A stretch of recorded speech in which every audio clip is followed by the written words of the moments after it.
வணக்கம். இப்போ நம்ம பார்க்கக்கூடியது டிஎன்பிஎஸ்சி போட்டித் தேர்வுக்கு ப்ரிப்பேர் ஆகிட்டு இருக்கிற மாணவர்களுக்கு ஒரு நற்செய்தியாக இப்போ வந்திருக்கக்கூடியது. நல்ல செய்தியா, கெட்ட செய்தியான்னு அது ஒவ்வொரு இண்டிவிஜுவலை பொறுத்தும் இருக்குது. ஆனால் ஒரு முக்கியமான அறிவிப்புகள் வந்திருக்கு. ஓகே, பார்த்துக்கலாங்களா?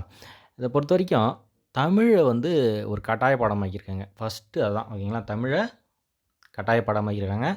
அந்த பாடத்திட்டம் 10ஆம் வகுப்பு தரத்தில் இருக்கும். இப்போ எப்படி நீங்கள் டிஎன்பிஎஸ்சி குரூப் 4க்கு எழுதுனீங்கன்னா 10ஆம் வகுப்பு தரத்தில் தான் இது வரைக்கும் இருந்தது எல்லா தமிழ் பேப்பரும். அதே 10ஆம் வகுப்பு தான் வச்சுருக்காங்க. இது 2வது. 3வது என்னென்னா, இந்த எக்ஸாமில் 40% நீங்கள் பாஸ் பண்ணணும். அதாவது 100 கேள்வி இருக்குன்னா 40 கேள்விக்கு மேலே நீங்கள் அடிச்சிருந்தா தான், பாஸ் பண்ணியிருந்தா தான் அடுத்த பேப்பரை உங்களுக்கு திருத்துவாங்க. அதாவது இந்த மொழி பாடத்தில் பாஸ் பண்ணால் தான் நீங்கள் ஜென்ரல் நாலேஜுங்கிற பேப்பரை எடுப்பாங்க.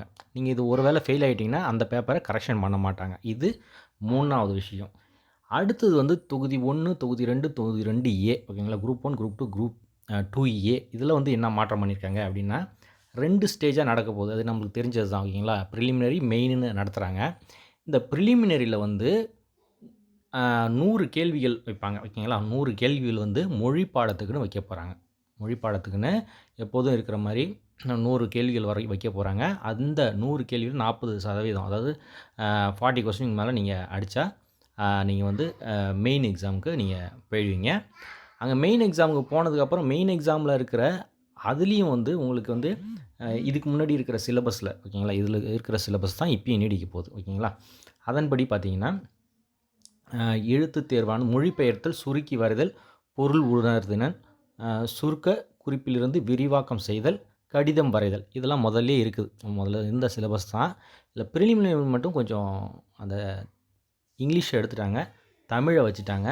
அது மட்டும் இல்லாமல் குவாலிஃபையிங் மார்க், நீங்கள் குவாலிஃபையிங் மார்க் எடுத்தால் பேப்பரை திருத்துவாங்க அப்படிங்கிற மாதிரி ஆயிடுச்சு ஓகேங்களா. அடுத்தது பார்த்தீங்கன்னா, குரூப் 4 ஓகேங்களா. குரூப் 4 பொறுத்த வரைக்கும் ஒரு ஸ்டேஜ் தாங்கிறதுனால என்ன பண்ணியிருக்காங்க அப்படின்னு பார்த்தீங்கன்னா, இப்போ இருக்கக்கூடிய இங்கிலீஷ் பேப்பரை எடுத்துட்டாங்கன்னு வச்சுங்க. தமிழ் அதாவது 150 கேள்வி, 150 மார்க் ஓகேங்களா. மார்க்குன்னு பார்க்கக்கூட 150 மார்க்கு, கேள்வின்னு பார்த்தா 150, 100 கேள்வி. இதுக்கு முன்னாடி இருக்கிற தமிழ் லாங்குவேஜில் எப்படி 100 கேள்வி கேட்கணுங்களோ அது போல் கேட்பாங்க. அதே போல் 75 மார்க் உங்களுக்கு ஜென்ரல் ஸ்டடீஸு, 25 மார்க் ஆப்டிடியூடும் இதில் சேர்க்க போகிறாங்க. ஆப்டிடியூடும் இருக்க போகுது. அப்போது பழைய மாதிரி தான், பெரிய மாற்றங்கள் இதில் கிடையாது. ஆனால் என்ன அப்படின்னா பார்த்தீங்கன்னா, இதில் அந்த மார்க்கை, குவாலிஃபையிங் மார்க்கை எடுத்துப்பாங்க. அதாவது 40% இது பண்ண நீங்கள் 40 கொஸ்டின் பாஸ் பண்ணதுக்கப்புறம் இருக்கிற மார்க்கை ஜென்ரல் ஸ்டடீஸை திருத்துவாங்க ஓகேங்களா.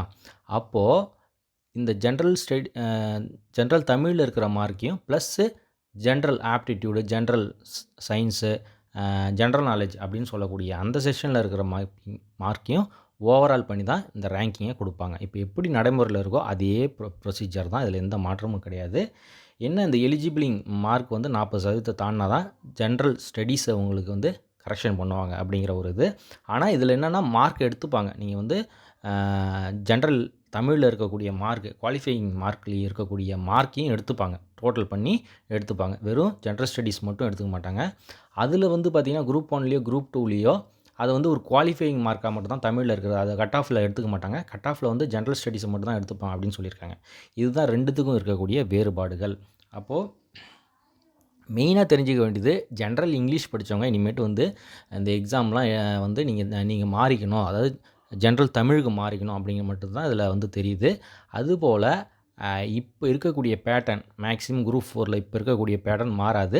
ஜென்ரல் ஸ்டடீஸை மட்டும் ஜென்ரல் இங்கிலீஷை மட்டும் எடுத்துட்டாங்க அப்படின்னு மட்டும் வச்சுக்கலாம். நீங்கள் மேக்ஸிமம் பெரிய அளவில் மாற்றம் குரூப் 4ல் கிடையாது. குரூப் 2லேயும் ப்ரிலிமினரி எக்ஸாமில் ஜென்ரல் இங்கிலீஷ் எடுத்துகிட்டு நீங்கள் ஜென்ரல் தமிழை வச்ச மாதிரி வச்சுட்டாங்க, அவ்வளோதான். இதில் பெரிய மாற்றங்கள்ங்கிறது ஒன்றும் கிடையாது. ஒன்று தான் பண்ணியிருக்காங்க, ஜென்ரல் இங்கிலீஷை எடுத்துட்டாங்க. குவாலிஃபையிங் மார்க்கு நீங்கள் பாஸ் பண்ணால் தான் அடுத்தது திருத்துவாங்க அப்படிங்கிற ஒரு இதுவும் வந்துட்டுது. இதுதான் இப்போதைக்கு இருக்கக்கூடியது. இன்னும் டிஎன்பிஎஸ்சிலேருந்து அஃபிஷியலாக அவங்க எப்படி வெளியிடுறாங்க அப்படிங்கிறதும் இருக்குது. இதை பேஸ் பண்ணி தான் அவங்கள வெளியிடுவாங்க. இதுதான் இனிமேட்டு டிஎன்பிஎஸ்சியும் வெளியிடுறதுக்கு வாய்ப்பு உண்டு. இது பார்த்திங்கன்னா ஒரு ஜென்ரலாக அவங்க வெளியிடக்கூடிய ஒரு அரசாணை ஓகேங்களா. அப்போது நம்ம சொன்ன மாதிரி இங்கிலீஷ் மட்டும் எடுத்துட்டாங்க. இதுமாரி ஜென்ரல் தமிழ் தான் நீங்கள் படிக்கணும். ஜென்ரல் தமிழ் படிங்க. அதே போல் ஜென்ரல் நாலேட்ஜை படிங்க. இந்த ஜென்ரல் இங்கிலீஷ் படித்தவங்களாம் மறுபடியும் நீங்கள் ஜென்ரல் தமிழுக்கு தான் வந்தாகணும். வேறு வழியே கிடையாது. டிஎன்பிஎஸ்சியை பொறுத்த வரைக்கும் ஜென்ரல் இங்கிலீஷ் படித்தவங்க மீண்டும் தமிழ் தான் வந்தாகணும். இதுதான் நம்மளுடைய இது. அடுத்த வீடியோவில் சந்திக்கலாம். நன்றி, வணக்கம். தேங்க்யூ.